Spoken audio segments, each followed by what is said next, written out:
इतिहास आपको सब कुछ सिखाता है जो क्लासरूम नहीं सिखाता. Whatever he did not do, I started making it as my portfolio of work. You know, I met him accidentally. If I tell this, people laugh over it. You can teach the skills, but you can't teach design thinking. How do you understand the business of architecture? Architects get paid less. That's because we are killing our own profession. Company भी उड़ेगी, वो भी उड़ेगी. How does culture shape architecture? Today we deny any stone which is produced in India. नहीं ये नहीं चलेगा भाई. Oman से लेके आओ, नहीं तो टर्की से लेके आओ. And our minds haven't really grown up to understand the value of money. Coming to CCBA is easy, but surviving in CCBA is not easy. It is like getting into IIT is easy, but surviving in IIT is not easy. वो survival आपको ही करना पड़ेगा.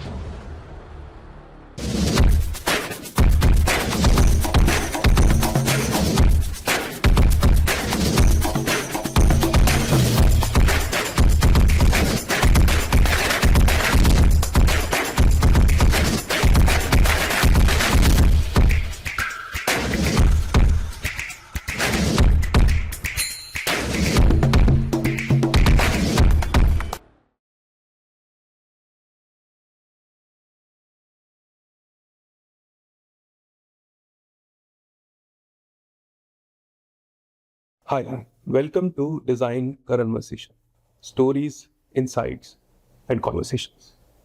As you already know, हम India में उन लोगों को cover करते हैं जिन्होंने इंडिया के डिज़ाइन लैंडस्केप को शेप या इन्फ्लुएंस किया है.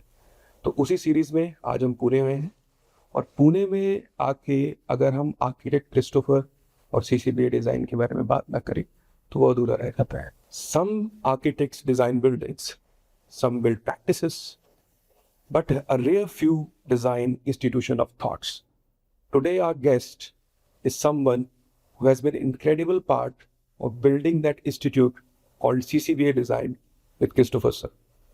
Today we try to dive into the studio and understand the idea, the culture and the continuity on that legacy live upon. So I would like to welcome Managing Director of CCBA Design, Mr. Ramprasad Akkisetti. Welcome, sir. Thank you very much to having me over here. I'm very happy to see that, Karan, you have traveled all the way from Punjab to come to Pune to interview a few of us. I must thank you for that. Thank you. Welcome. Pleasure. Sir, you began in medicine and studied psychology and then moved into architecture. So what was that you were searching for that you have tried different disciplines? I don't think that I was actually searching. I was just a free-flowing spirit. I came to Pune, of course, because I got admitted to the Armed Forces Medical College way back in 1991. But it was only in 1993 when I met Christopher that I started realizing that I had a passion which was there since my childhood, which was into art and creativity and design. And having met him, that passion kind of got reignited. So you can say that I was dwelling and medicine brought me to Pune and I met Christopher, and once I met Christopher, he also wanted to start a studio back in those days because he was the founder of CDSA, Center for Development Studies and Activities. It is a development and planning institute, which he built a very beautiful campus over here after he left Ahmedabad, where he started the School of Planning way back in 1971 at CEPT University. So he was also itching to actually start a practice of architecture, which was his first love. And then I came as a handyman. So I got sucked into the, I would say, the system without realizing that, this is going to be an institution one day. It was very organic, I could say that, yeah. But wasn't it a tough decision? Medicine is a very reputed profession, right? And to switch from there to architecture, wasn't that tough? See, there's no doubt that medicine is one of the most highly kind of, I would say reputed or floated, paid also profession. But my heart wasn't there, I must say. I just went into medicine because everybody back in the times that I was growing up as a teenage young man, uh, everybody thought that like either they should go into medicine or into engineering, if not into management or civil services. Right.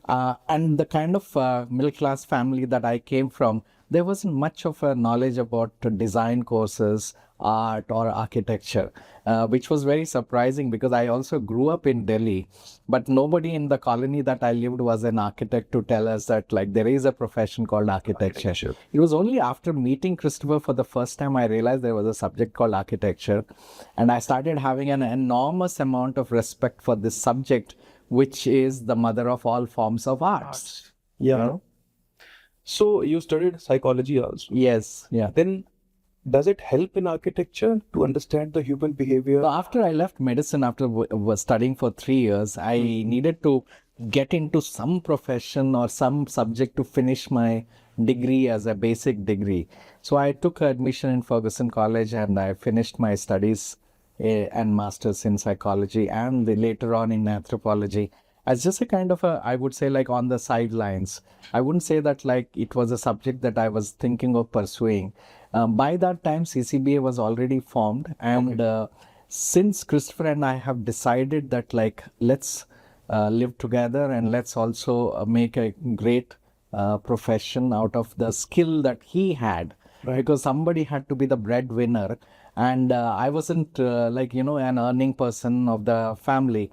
So he started architecture, and I told Christopher, you start it, I'll be the back office, I'll support you. I used to drive him around, I used to go to the banks, I used to go to all sorts of meetings, and then slowly I started understanding there is so much that is part and parcel of the architectural profession, which actually creates the ecosystem of the business. And whatever he did not do, I started making it as my portfolio of work. I mean, he was very media shy.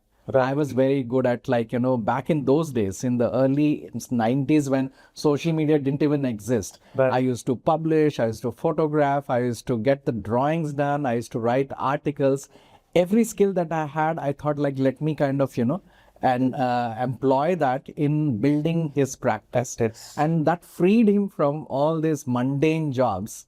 And then he could just focus on the work. And Mahindra United World College was our first project. And we did very well with that, Nice.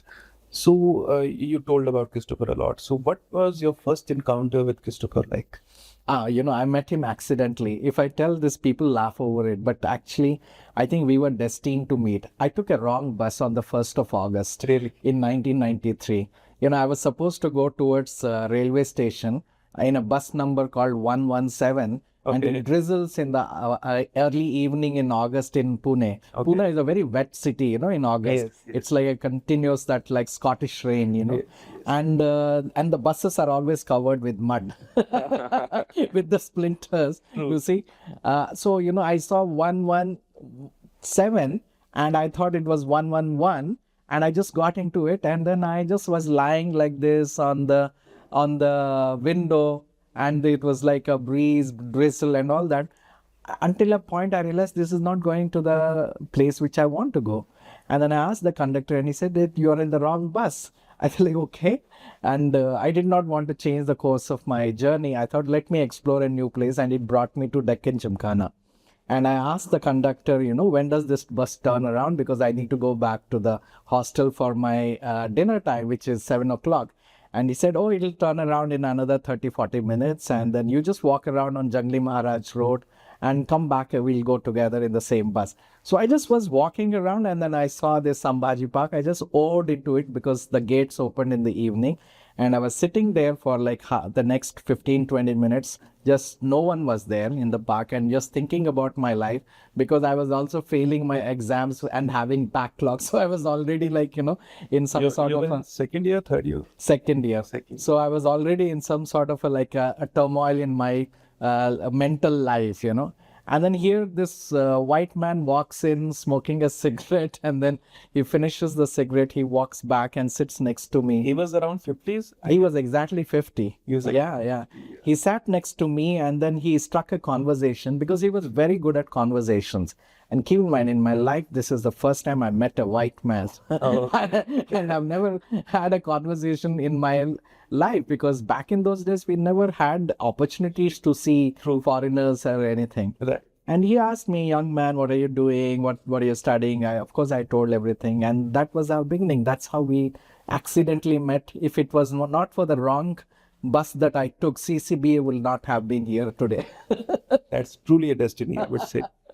Sure. So at what moment did you realize he was not just an architect, but a thinker?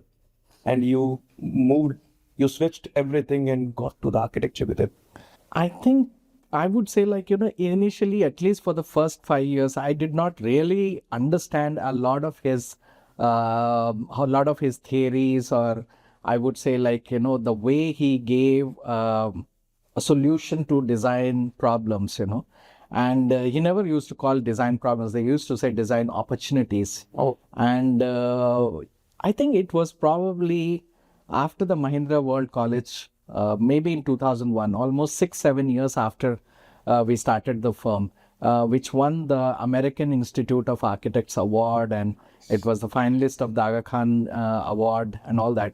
I started understanding how he breaks away from the designs to create something uniquely his, but at the same time, he doesn't kind of disrespect his gurus or the lineage or the gharana that he belongs to. He always used to say, I belong to the gharana of like Louis Kahn and Corbusier, of which the next shishya was B.V. Doshi. And hence I am his disciple. So he very strongly believed in the school of thought, and where the human being is a center of attention, where the experience is very important, where the idea of architecture should reflect the times that it is built in, So after 2001, I would say, yes, I started understanding he had a very strong theory and a practice. And what did working with him taught you that a formal education could tell?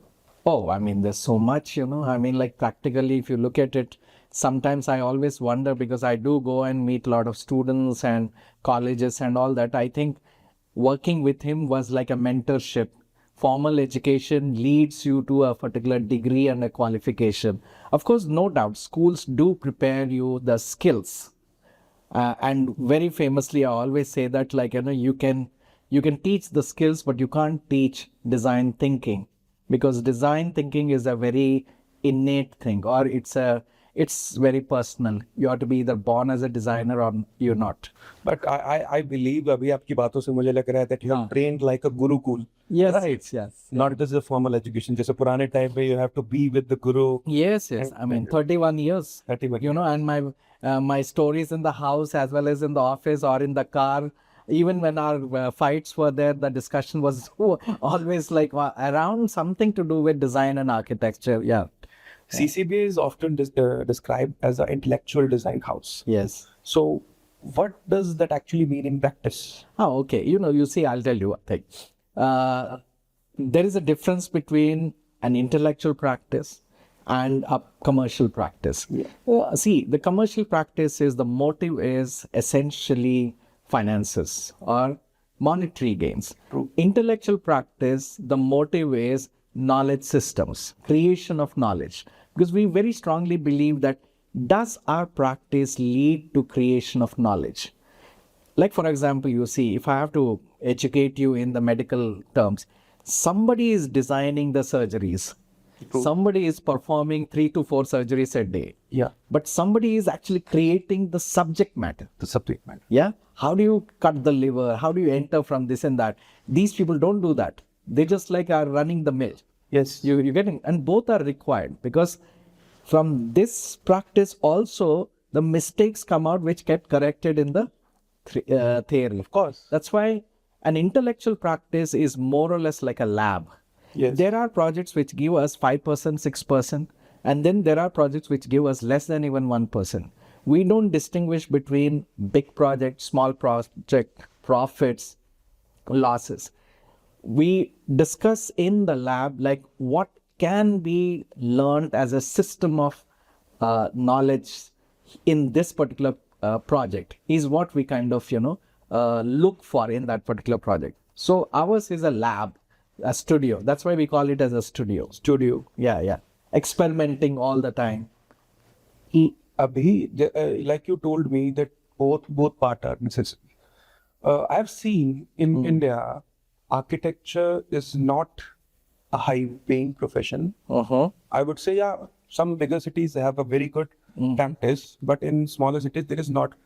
Many of the firms I have seen fails to sustain financially. So, like you have worked in CCBA, Right. when like you told, Christopher used to handle the design part and everything, and all the operation you used to cover. Correct. Yeah. So, how do you understand the business of architecture? And what could you say which can help the young architects to sustain their practice? Now, Karan, in your very long question, there are already three parts which I felt I need to divide that. One, you asked about architecture is not a high-paying profession. Am I correct? Yeah. Second, you said like why do firms fall down or Yeah. stop functioning? And the third, you said like, how do you manage sustaining the business? Yeah. The three things are there. Okay, first, let's understand like, okay, architects get paid less. That's because we are killing our own profession. Everybody is undercutting. So if the water tank on the top doesn't have enough water, it's not going to percolate down. See, typically, if Council of Architecture says that, you should charge 5%, I would say like maybe that's also a little bit romantic. Come down to 3%. But today I'm saying that like getting a project for even 3% has become an extreme difficulty. Because every good project which you want to kind of work upon is undercut by somebody or the other. Because there are firms which have grown to like 100, 200, 500, even 1,000 people. Yes. They need to feed this factory. Yes. So they will pick up the projects at any time, any cost, whatever it is. It's just that they need the food. You're getting it. And we get like, suffocated in that because we are not looking at that. Our model is extremely unsustainable. Like I always say that in CCBA also we had over the 30 years of practice, we had a concept which is called the famine and the feast. Famine means like we get a lot of projects at some time and we get very good money or income out of that. And then there are years when we don't actually have any good projects at all, or we can't sustain it. There are times we could not pay even the salaries for 3 months. But we balanced it out. When we earned more, we kind of park it so that we can run it. But it is an unsustainable model when you're undercutting. So that's why we all get paid less, because we are killing our own profession. Okay. Second, when you're saying that like businesses close down, look at the practices in India, unlike the practices anywhere in the world. In practices in India, we are not looking for talent. We are not looking for a legacy transfer. We are looking for legacy transfer only if there is a child in the family or a relative in the family, or the father, son, or father, daughter, or husband, wife, those kind of practices. Logically, if you look at it, we don't have the company model. What is a corporate structure? Corporate structure. But this is an Indian problem. Yeah. आप अगर actor बने तो आपका लड़का भी actor बने, आप अगर डॉक्टर बने तो भी आपका लड़का डॉक्टर ही बनना चाहिए, आप अगर लॉयर बने तो लॉयर बनेगा, आर्किटेक्ट बना तो आर्किटेक्ट बनेगा. I mean, and even in corporations, the way it is, you will see the owners of the corporate only selecting their children as the next CEOs. Yes. Right? Except for a few, which maybe TCS I can think about, maybe Tata groups, or maybe L&T. But very few. But you don't see that in Western countries. This is an Indian problem. Politician हुए तो उनके बच्चे भी politician ही होने चाहिए. You see? But do you see Bill Clinton's daughter being a next president? Do you see Bill Gates' children? Huh? True. Do you see any of the actors in the Western Hollywood films, their children? Very few. Practically negligible. Yeah. So because their talent is what is considered as the reason why somebody should be heading the institution. Unfortunately, in CCBA, we don't have this issue. Okay. Yeah, we don't have the legacy issue. All of us are in CCBA because we believe in the core values of CCBA. I'm in this even though I am not educated as an architect. Right. But I believe that like I want to carry the principles and legacy of CCBA. And with me, I have directors like Darius, who is the studio head actually, who's been with us for 25 years. Then Rahul Sate, who's the head of projects. He's been heading these vertical for last almost 30 years. And none of us are related in any way. We are all there because we have a common goal. And we always believe that like there is somebody called Christopher who left the plush job of being a professor at Harvard, came all the way to India, a reverse migration, Yes. to give something which is not there here. He wanted to use his knowledge over here. And we felt that like we are the right commanders to carry forward the torch into the next decades. That comes to my another question, which is very relatable to what you said. That what does it take to build a practice that survives beyond individual personalities? I think strong will. I think when I met Christopher, I was 22 or maybe something like that. The only thing that I could see is that one day I want to kind of make sure that CCBA is like valued as a company. And so was all my senior associates who have been with me for 20, 25 years. And the second thing is that I think if the company looks after the interests of their employees, the employees return it back doubly. I think we should never forget that like company is nothing without the individuals. It's persons are the people who make the company. So लोगों को आप साथ रखो, उनको आश्वासन दो, आप उनका ख्याल रखो, आप उनके इंटरेस्ट का ख्याल रखो, give them the lift and they will fly. And when they fly, they take the company along with them. Company भी उड़ेगी, वो भी उड़ेगी. Right. So looking back, you have been from the inception of the CCBA, have been there, and till now, what were the toughest decisions for the growth of CCBA you had to take, if you can recall any? Toughest decisions. There are so many. I think toughest decisions would be, I would say like, I could say that like there was a point about 8-9 years back that we diluted the shares of our company. Okay. Christopher had 50%, I had 50%. And there was a point we decided that like, we wanted to dilute our shares and upgrade our senior most staff into directors and make them as our equals. And so the mind always plays games. Will they perform, not perform? And if we don't do, whether they will be like unhappy.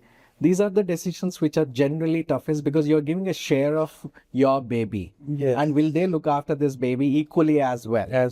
But I think in the long run, in the hindsight, when I look at it, I think if I had not done it, I don't think that CCBA would have survived today. True. So I think it was a very, I would say it was a very sensitive decision, but I think it turned out in our benefit. True. Yeah. So now let's dive into the design philosophy and working method of CCBA so that people can learn from it. So when a new project begins in CCBA Designs, what comes first? Site, people, climate, or narrative? I think these are the basic things which are taught to you in this BH. Am I correct? Yes. So we just stick to the basics. I would say like, if every architect who's graduated remembers the basics which are taught in the first and second year, I think the world will be a better place. True. The problem is we forget them. हम सब भूल जाते हैं. And it's true even in medicine also. Yes. Medicine में भी सबसे पहले यही बताया जाता है कि हिस्ट्री अच्छी तरह लो. Yes. आधी बीमारी तो उनके हिस्ट्री में ही पता चल जाता. कौन है डॉक्टर ठीक से सुनने वाला आजकल? True. है ना? True. So this is the thing. Stick to the basics. We stick to the site. We ask the site, what do you want? Stick to the site, see around, see the landscape, see the sun, see the moon, see the direction of the wind, see the direction of the rain, and look at like the hard edges, soft edges, look at the approach roads, look at where the orientation should be, And then design is already there. Design is not something like a eureka moment, Yeah. which people try to kind of fake around mostly. Yes, You know, as if एक sketch कर दिया और यहाँ पे ऐसे. I think that's the afterthought. It's a process. It is a process. 90% of your design, everybody thinks the same. 90% of the time. कितना setbacks है आपके, हाइट लिमिटेशंस कितने हैं, एफएसआई कितना है, आप कितना ग्राउंड फ्लोर कवरेज कर सकते हो, you know, and then like what is the building program, how do you come out with the massing, do you want to have long spans, short spans, how do you want to mix them, how do you want to create like double height spaces, do you want to give it texture of concrete, do you want to envelop it a singular facade, or you want to break down the facade, do you want to have breakaway space? All these is taught in the class, isn't it? Yeah. So 90% all architects do the same thing. What distinguishes Christopher or CCBA or let's say XYZ, there are some of my favorite architects in India. I mean, I think I like Morphogenesis work quite a bit. I like Tony Joseph's work in Kerala quite a bit. Then I also like I think Abin Chaudhary in Calcutta. His work is also very good. And there are a lot of very Hartmut in Ahmedabad. He's also very good architect. If you look at it like all of them and Christopher, it's a 10% difference. Yeah. What they do is that they hold back their ego, and then they say like, you know, do I want to have 10 colors and 10 materials, or do I want to finish the building with 2 or 3? Yeah. And just this one decision makes their building look so elegant. Elegant, yeah. Yeah. You made me remember the quote of the Louis Khan. Louis Khan once told that when he sat in the soliloquy and he talked to a brick. Yeah. What do you want to be? Yeah, You want to be an art? You want to be a wall? You want to be something? So that's what you remind me of. Yeah. So there is a lot of Western exposure, global exposure right now. So how do you balance the regional identity with the global exposure? You know, this is always the biggest problem in our practice because it's a two-pronged problem. One is that we have to be the educators, but at the same time, there's so much of exposure that the client comes with a certain kind of, you know, a certain kind of a notion of how his building should be. After all, he is the person who's paying for the project. We are just like the service giver, right? Yeah. So you have to first, as an architect, be a teacher. You need to tell, like a good doctor or a good lawyer, bhai, ये करने से ये issues है, ये करने से ये issues है. Don't become this like, you know, Rigid. Don't become like either the rigid or too fluid also. Too fluid also. I mean, there was a lecture by a very famous architect from Bombay. I won't take the name. He said that my architectural firm is like a sari का दुकान. कोई औरत आके उसने बोला कि मुझे pink sari चाहिए, मैं दे रेड साड़ी चाहिए, मैं रेड दे देता हूँ. As a sari seller, you should look at the skin color of the lady, whether she is, you know, like tall, slim, whether she is like bulkier, whatever it is. You could actually be the suggester because you know the art of sari, what makes sense. So we all have that responsibility. So becoming a teacher is very important and educating the client in the process. But one knows the art of sari and one knows the art of selling. So that's the mixed part. So institutional campus are a large part of CCBA's work. True, yeah. So what responsibility does architecture carry when you're designing a space of learning? Because young students come there with fresh minds. Yeah. Then how the space should react? So what is your thinking when you design an institution like an architecture college, something like that? Yeah. See, all institutions by default have a singular purpose. Okay, let's understand what is this purpose of an institution. A young man or a young woman comes at the age of 18 or 20, whatever it is. They're fully formed as a body, but their mind is very kacha, right? And now the role of the institution is to transform them, right? To become better citizens. Now that 2 years or 3 years or 4 years that they study, in case of architecture 5 years, they have to take this raw material and transform them into productive, wise human beings. So now this cannot be like a formula. And this is not an industry. I'm sorry to say that education has become like an industry today, but this is not an industry. It is a very sensitive part of human growth. Yes. I told you, and I studied psychology. I even wrote a textbook. Oh, okay, great.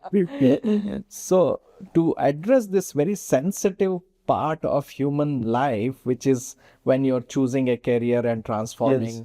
and you're making future plans for your life, the institute that we design as architects should address all issues of that.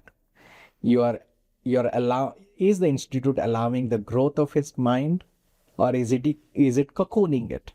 Yeah. So that's why you need to have learning spaces of three kinds. One is closed space.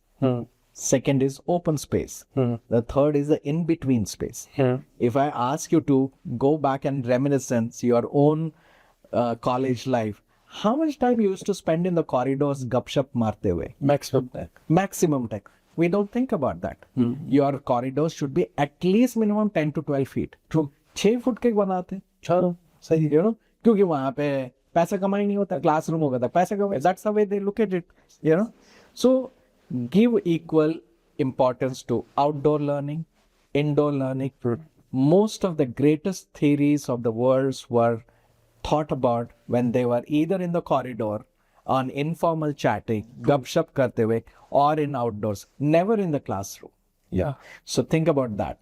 Next is connectivity. Yeah. You know, how do you connect labs, offices, and classrooms? The connectivity should be very convivial. That means a student has the liberty to walk into any place. He shouldn't be restricted. Then there should be a place for making love. You know, that's also an age. Then when they are like exploring their sexuality, they're exploring their body, their mind, their emotions. You should create that. Maximum time they're spending there. You know, you should create small pockets, small gardens, small niches where two people can sit down. Even if they are not lovers, they could be just like friends discussing something. There should be place for that. So you see, there should be in any institution that you remember, there should be a place for memory.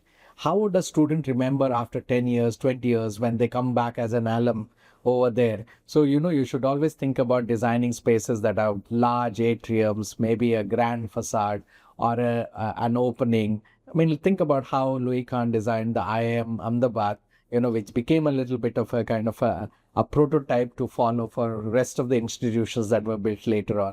Yes. Even in Sept University, you think about it, the plaza, then there is that mound over there. So I think, you know, institutions must have these as very much an integral part of their design. Even before you start the building program, you should think about how do you kind of tie the entire campus? How do you kind of integrate them? How do you create a space in between, you know? I mean, it cannot be like these sugar colleges that you see L-shaped, U-shaped. I mean, that's all like nonsense, you know? So also these places, these institutions, architecture influence there to people for thinking and learning also. Yes. Remember, I always say that like architecture always enhances the product. Architecture enhances your business. Architecture enhances your quality of life. It enhances your relationships. It definitely enhances the finances. Anything, a good object will always demand 10% to 20% more returns. And that is why I always say, be wise. Don't be like a fool. You know, it's like penny wise and pound foolish, you know. You don't invest in 2 to 3% in architecture. You're not going to get, you know, like some returns later on, you know. That mindset we need to change. Yeah. You have deeply engaged in art and culture also. Yes. So how does culture shape architecture? Culture, Sanskruti. Because you see, architecture belongs to a place. It is not a fleeting object. It's not a migratory thing. So what happens is that it grows from the culture, from the habits, from the traditions, from the landscape, from the climate, from the socio-economic constraints and conditioning. So this is all part of what is called under the larger umbrella culture. So you cannot design when you are in a culture that is like an object of attraction, which is what most architects today are doing. You take a Zaha Hadid building, it's a Zaha Hadid building. It doesn't belong to India or Japan or to America. It is a Zaha Hadid building. Or you take like what do you call as Frank Gehry's building. It's a Frank Gehry building. Wherever it is, it's the same. It doesn't give a damn to the climate or XYZ, you know. I think that is called starchitecture. You know, it's really not addressing the issues. It's actually addressing the issue of the awe, the beauty of an object, or maybe like it is only like satisfying one need. It really doesn't belong to the culture. But when we are designing in India, we should think about where are we? What are we doing? Who were our ancestors? How do we progress this as an incremental subject into the next generation? We have done Suzlon One Earth. It's an absolutely a modern building, but it is an Indian building at the same time. We did work in Bhutan also. We did Supreme Court there. And when we are building, like in India, we should build buildings which are modern, contemporary, but at the same time, they should look Indian. Yes. You know, they cannot look like buildings either in Shanghai or Dubai. True. You know, True. So today, if you look at it, Shanghai, Mumbai, Dubai, they all look the same, you know. Yes, that's the problem. Same glass, same ACB panels. Even in India also, you go to Kerala, you go to Rajasthan, you go to Jammu. Yes. There are some buildings which are the same. Same. But Kerala had a very strong sense of architecture. Rajasthan didn't. Bengal had a very good school of architecture. True. You know? True. I mean, if you look at it, like, you know, how Maharashtrian villages, Vadas, Wadis. There was a reason behind. Yes. The product, the materials, they use the stone because the stone was coming from nearby. Yes. Today we deny any stone which is produced in India. नहीं ये नहीं चलेगा भाई, Oman से लेके आओ, नहीं तो टर्की से लेके आओ. Because somewhere I think money has come very fast in India, and our minds haven't really grown up to understand the value of money. We've become rich, but we have lost the wealth. True. You know. So through initiatives like India House Art Gallery and film festivals, you've connected architecture with the arts. Correct. So why is architecture incomplete with dialogue with other disciplines? Because architecture houses everything. For cinema to happen, there has to be architecture. Yes. For art to happen, there has to be architecture. You can't show art in like parks, no? You understand? And architecture is an assimilation of all these things. That is why they call it architecture is mother of all arts. If you looked at temples, dance were performed in the temples. If, art was shown in the form of sculptures or ceiling paintings in the temples. So the idea of architecture is like a mother. चलो मेरे बच्चे हमारे यहाँ पे आप फलो और पुष्कल हो. Right.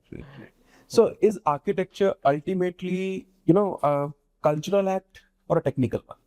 Both. A balance of both. And when I say technical, it doesn't limit to technology in like 2026. Even when pyramids were built, they used the technology which was prevalent at that time, local technology. So technology and architecture are married to each other. Yes, I think technology is the facilitator, and art of the architecture is the expression. So when practice is closely associated with a visionary founder like Christopher, so continuity becomes a responsibility. Correct. Right. So how does a studio continue to philosophy while evolving for its future also? Okay. Because we have the same, I would say, the language, the pattern of the language.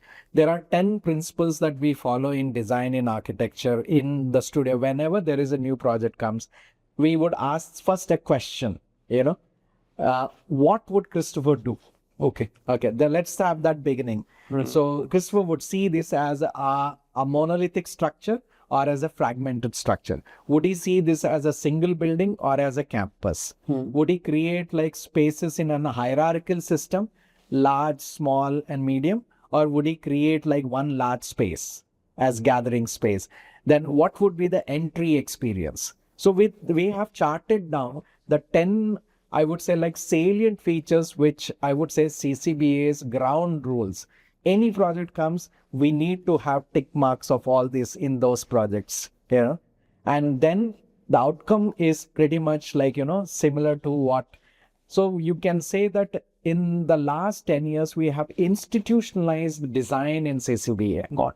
So design is no longer, I would say, like an individual pursuit, but it is a pursuit of a group of people Of a who process. think and believe in the same. Right. Yeah. But at the same time, I must correct myself in saying that many people may think, your audience, they may think that doing this, am I actually stopping an individual growth? Yes. Doing this, am I actually gagging, arresting the creative pursuits of an individual? No. If you have a brilliant idea, if you have a better idea, come out with it. Right. You understand? So if you have the creativity, So that democracy is there. yes. Because if you have a great idea, you show it. We are there to absorb it. Because we are also looking for something like which is called an incremental value. Implement. Yes. And from the inception of the CCBA, what remained unchanged till now? And I think our studio. I think we have started our studio in 1995. From then till now, I could say like our studio strength of the architects have never been beyond 30, 35. Okay. Yeah, so that is something that we have always kept the same.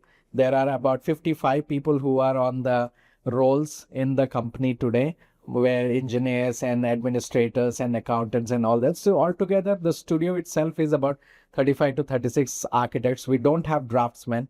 We have about 5 to 6 trainees and interns, you can say.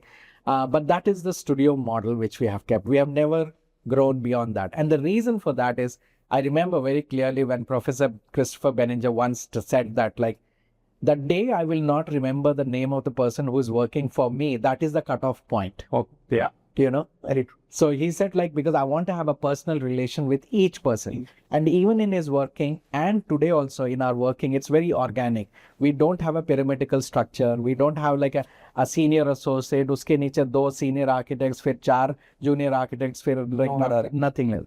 He used to work directly even with an intern and directly with even a kind of a senior most associate. Yeah. And with changing times, the changing urbanization and everything, what needs to evolve in CCPA? What do you think is there? I think we need to invent way to how do we deliver faster. Okay. Yeah, because today time is value, and it's very chaotic time, in the sense like clients want not a great product, but they want a quick product.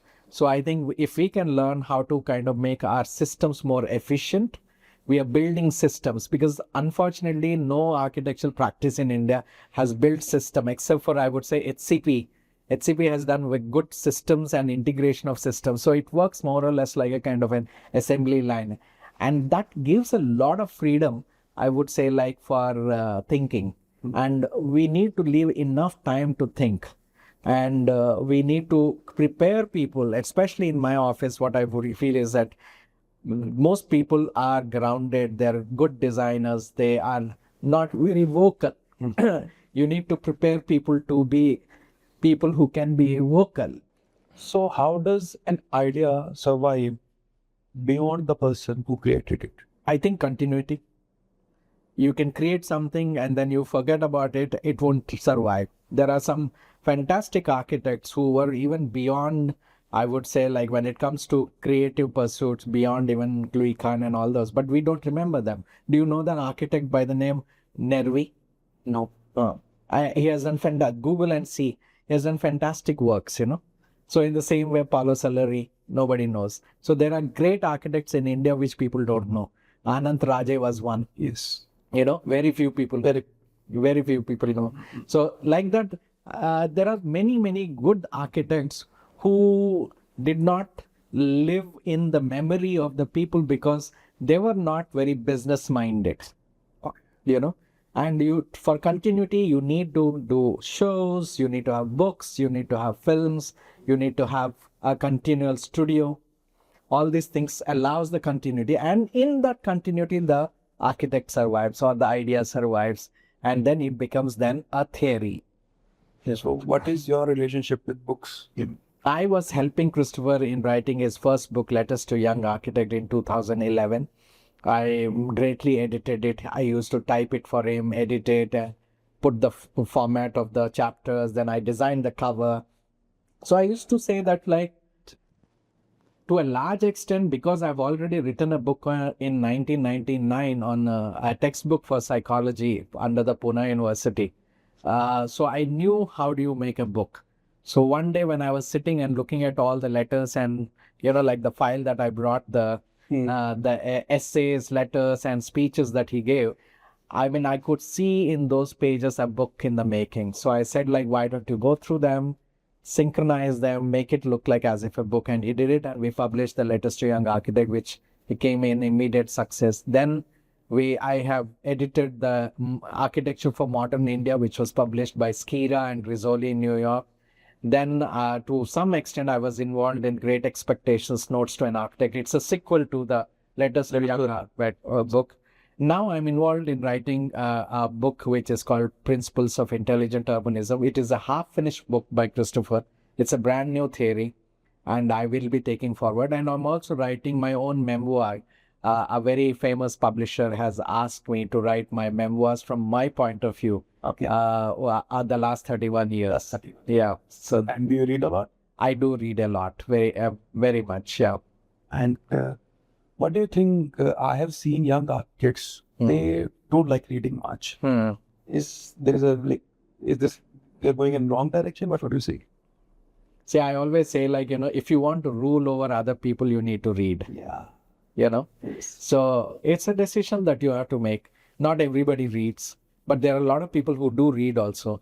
But reading allows you to have an upper edge over other people. True. I mean, you can bullshit really well then. Perfect. Okay, so whenever a young architect, whenever a young fresher architect or someone like come to CCBA Yeah. to work for you, Yeah. what do you see? How do you interview them? We essentially see 2 or 3 qualities. In those days, even those are getting to be very tough.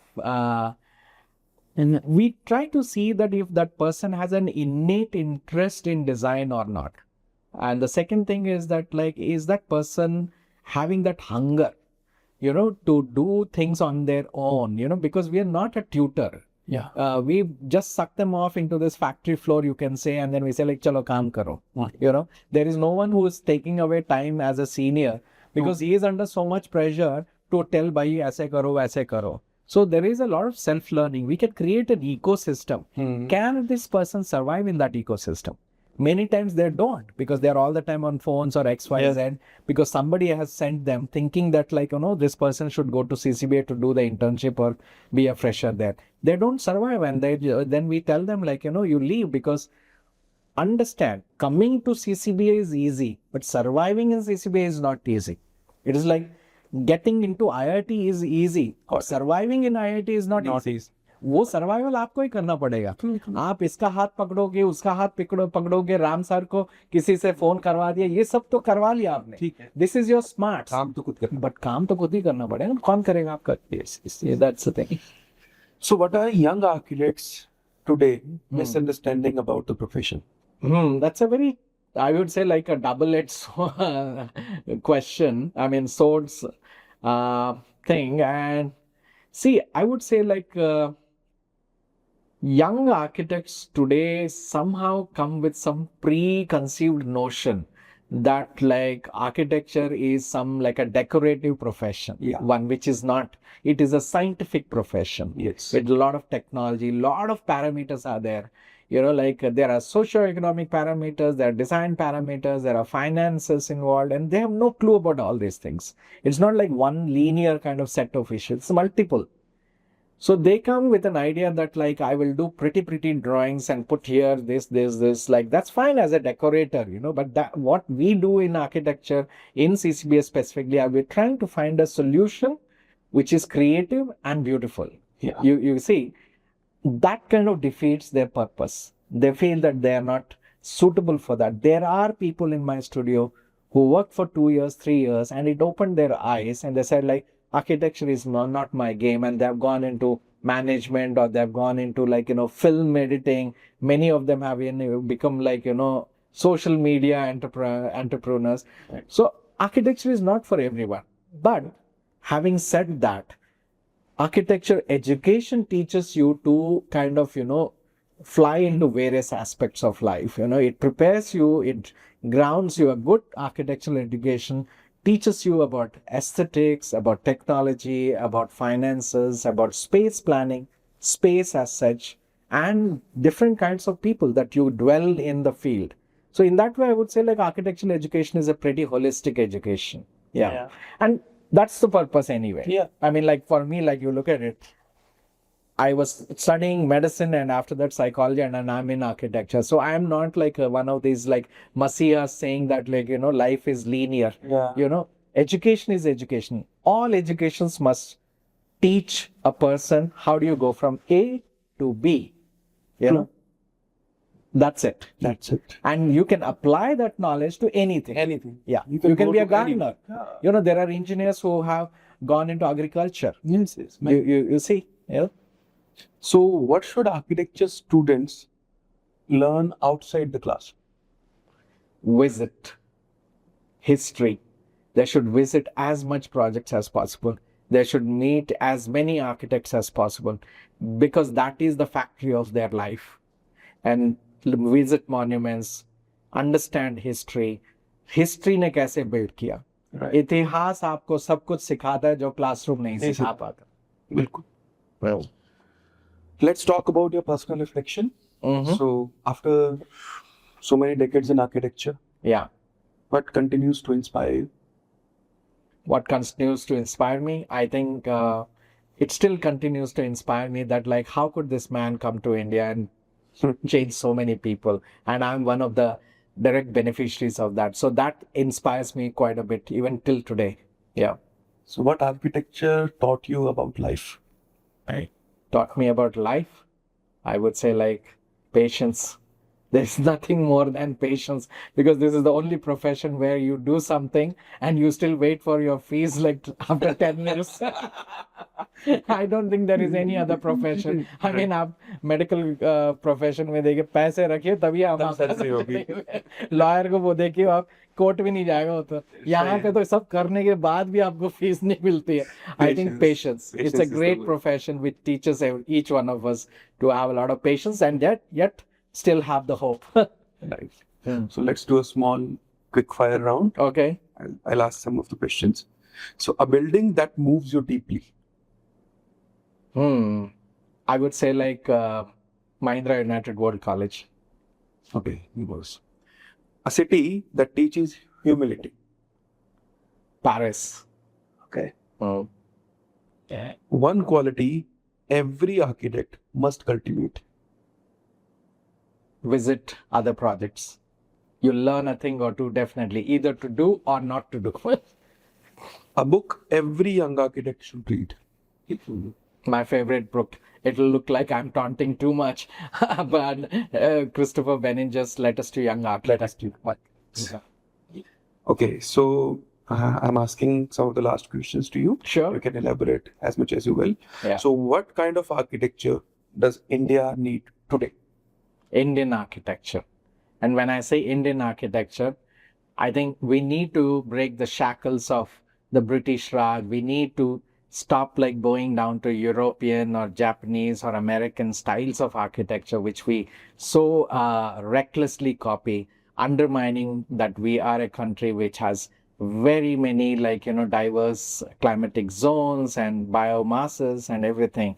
And we still like build as if everything is to look like somewhere in the West. I think we have a great tradition of Indian architecture. If we can sensitively adapt the motives and principles of Indian architecture and make Indian buildings which are modern, Africa will learn. Southeast Asia will learn. There are a lot of climatic zones which are similar to India. They will learn. I think India today, being in the forefront of the world socio-economic and political scenario, we have arrived and we must teach the other countries which are below us when it comes to GDP and the business parameters. Yeah.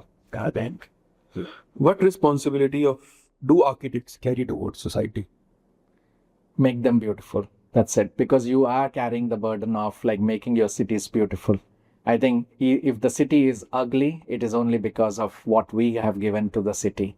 See, somebody who's a cook his work is not going to be there tomorrow. It's done, finished. Whatever an architect does, it remains for the next century. And on your face. And today, if I close my eyes and look at any city in India, they look like ugly, seriously. And a lot of it is to do with the doings of us.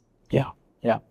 Our forefathers didn't do that. 50 years back, Indian cities looked much more prettier. Right? That's right. What makes architecture endure beyond time? You mean to say timelessness?